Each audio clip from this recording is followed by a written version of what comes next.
ধূমপান স্বাস্থ্যের পক্ষে ক্ষতিকর। এটি ক্যান্সারের কারণ।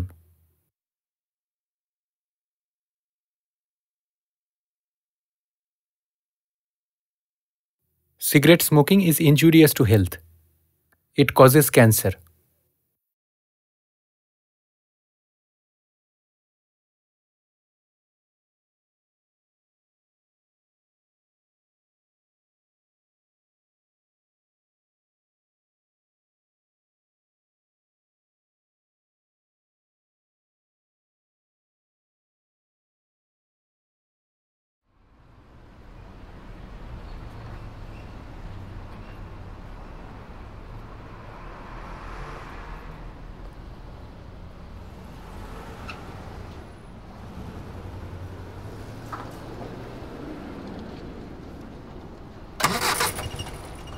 Youth.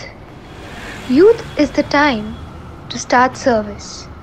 Service for others, for the society, the countrymen, the friends and neighbors. The time to bloom, a meaningful bloom.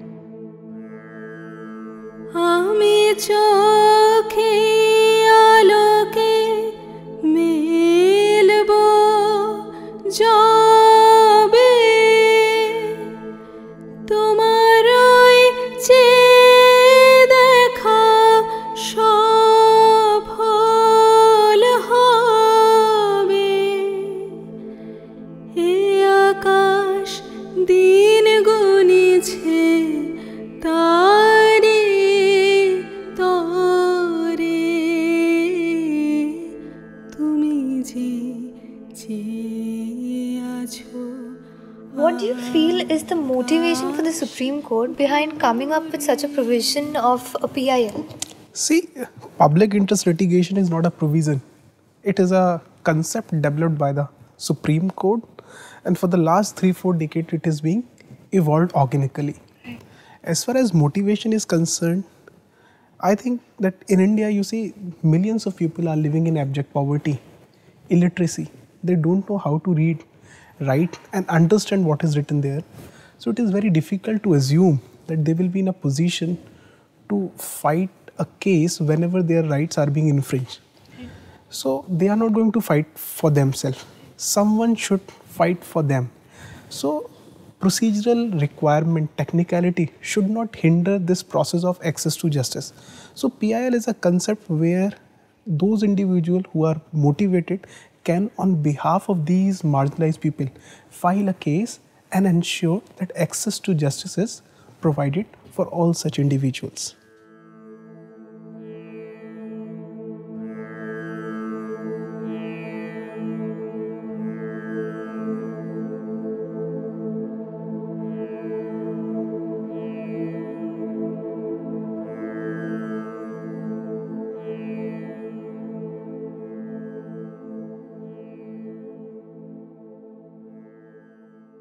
नहीं, लॉ से डरना नहीं चाहिए। लॉ के बारे में जानकारी लेनी चाहिए। अगर जानकारी नहीं है तो किसी वकील से राय लेनी चाहिए अगर ज़रूरत है तो।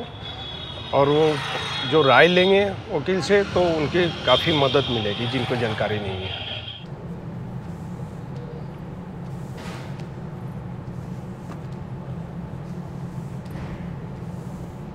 आपको मतलब कुछ वकालत के बारे में कुछ भी पता है?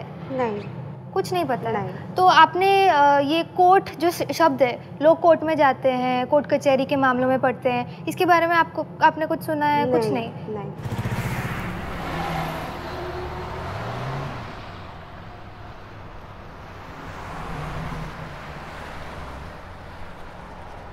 वकालत के बारे में तो मैडम नहीं पता है, पर यहाँ पे सिम्बोसिस कॉलेज में बच्चे को लाते हैं पढ़ाने के लिए।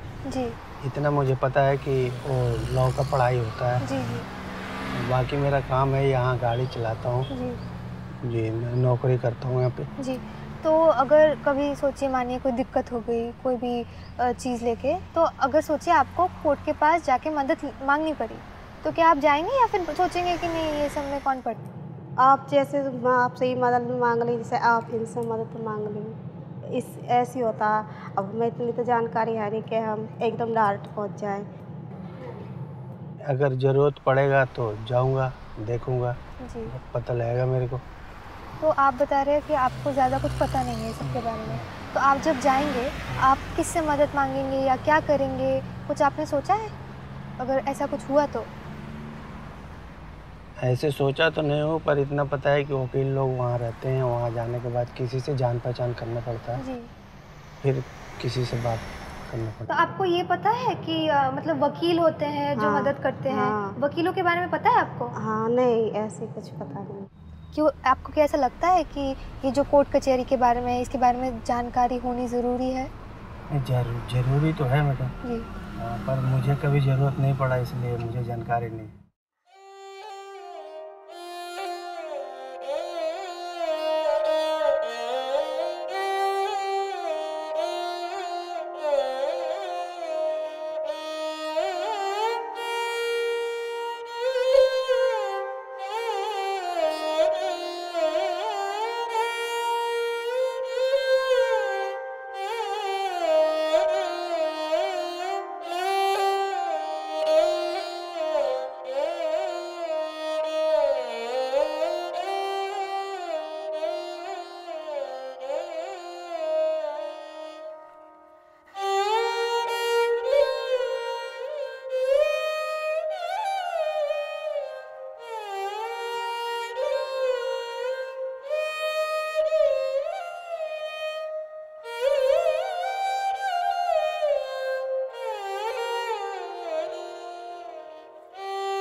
Whatever rights are provided under the fundamental rights part, whatever the directive principles of a state policy that constitution maker has directed to the state should be enforced, and our country can be taken to a situation where economic inequality can be reduced, opportunities can be provided to all, their entitlements that are given under the constitution and other statute should be provided to all of them.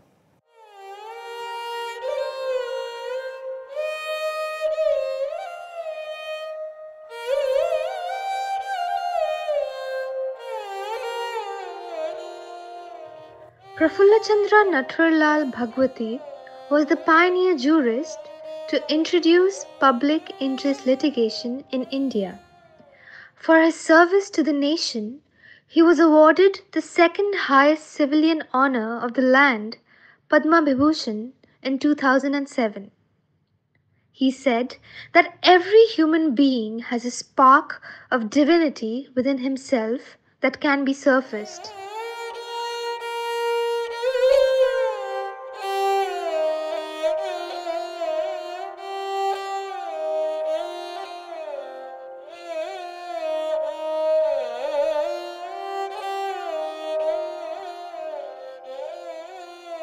Through public interest litigation, he ensured social justice for legal wrong to underprivileged and disabled persons of the land, where any member of the public initiate the action.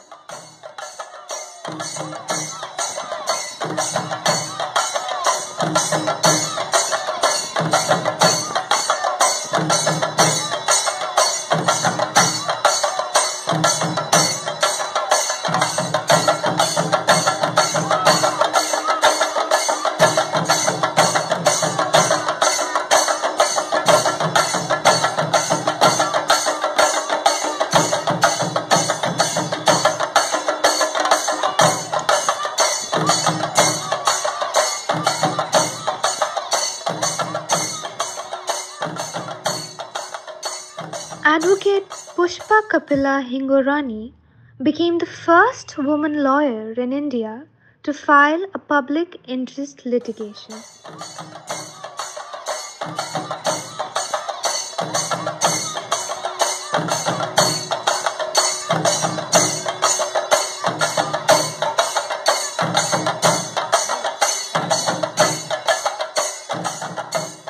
Court can also appoint fact-finding commissioner on behalf of the court, who will be asked to go into the field, take evidences, come back to the court and report that matter.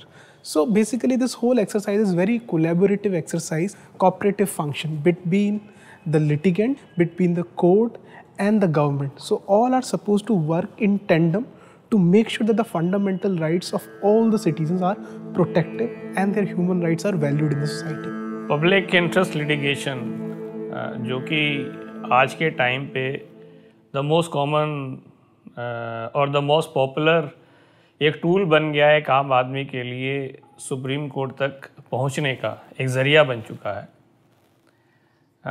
कहने के लिए ये एक आम आदमी के लिए ये टूल एक ज़रिया सुप्रीम कोर्ट ने पिछले 10 या 20 साल के अंदर डेवलप किया, ग्रो किया, बट ये इतना आसान रास्ता नहीं है किसी एक आम आदमी के लिए। See, process of filing a PIL is similar to a process of filing writ petition under Article 32 of the Constitution of India in the Supreme Court of India and using Article 226 of the Constitution of India in the case of High Court. However, there are certain other mechanisms through which you can file a public interest litigation. You will be surprised to know that even writing a postcard or telegram to the Chief Justice of India, informing him about a glaring problem in your area where you think that the fundamental right of the society has been infringed, you can write it to the Chief Justice of India. कारण ये है कि सबसे पहला जो problem आता है किसी भी एक आम आदमी के लिए वो ड्राफ्टिंग का। कहा जाता है कि आप एक लेटर सुप्रीम कोर्ट में या हाई कोर्ट में आप भेजिए और उसको एक PIL की तरह एक्सेप्ट कर लिया जाएगा, बट इसकी प्रोबेबिलिटी बहुत कम होती है। बट जब आप फाइल करने के लिए जाते हैं रजिस्ट्री के काउंटर के ऊपर, तो सबसे पहले आपको एक ड्राफ्ट लेकर के जाना है, एक फ़ाइल लेकर के जानी है। ड्राफ्टिंग एक आम आदमी के लिए इतना आसान काम नहीं है।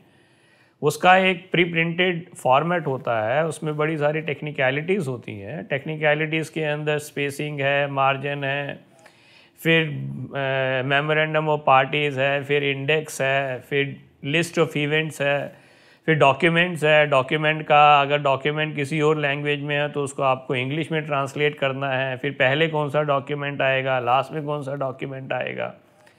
अगर आप ये फाइल रजिस्ट्री के काउंटर पे लेके जा रहे हैं, रजिस्ट्री एक प्री प्रिंटेड फॉर्मेट पे आपकी इस फाइल को जज करती है, इवेलुएट करती है।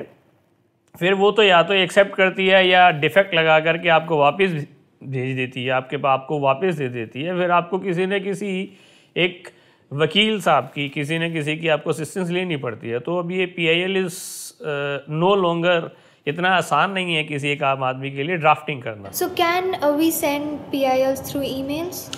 Yes, any form of formal written communication forwarded to the Chief Justice of the Supreme Court of India or the Chief Justice of High Court of the respective state can be considered as a PIL, but again it is subject to the satisfaction of the learned judges of the court whether that particular issue that has been brought into their cognizance deserve attention of the court or not.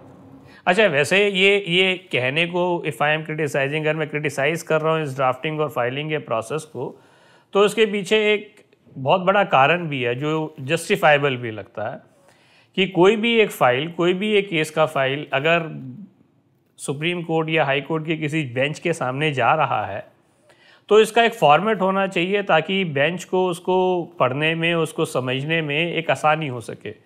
अगर ये एक technical formalities prescribe नहीं किया गया तो हर आम आदमी अपने अपने तरीके से इसको ड्राफ्ट करेगा और फाइल करेगा, जिससे उस बेंच के लिए बड़ी परेशानी हो जाएगी कि भी इस फाइल के अंदर मेन मुद्दा क्या है।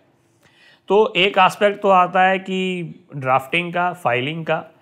फिर पब्लिक इंटरेस्ट लिटिगेशन के बाद जब ये मैटर बेंच के सामने चला गया, सुप्रीम कोर्ट या हाई कोर्ट के सामने चला गया, उसके बाद क्या आप खुद आर्ग्यू कर रहे हैं या आपको किसी वकील साहब से आर्ग्यू करवाना है। तो मेरे पास तो एक्सपीरियंस है कि मैंने सुप्रीम कोर्ट के सामने भी और दिल्ली हाई कोर्ट के सामने भी इन मैटर्स को खुद आर्ग्यू किया है। As far as lawyers are concerned, you are not supposed to retain a lawyer for filing a PIL. You can simply draft a PIL and can file it before the court and can argue on yourself.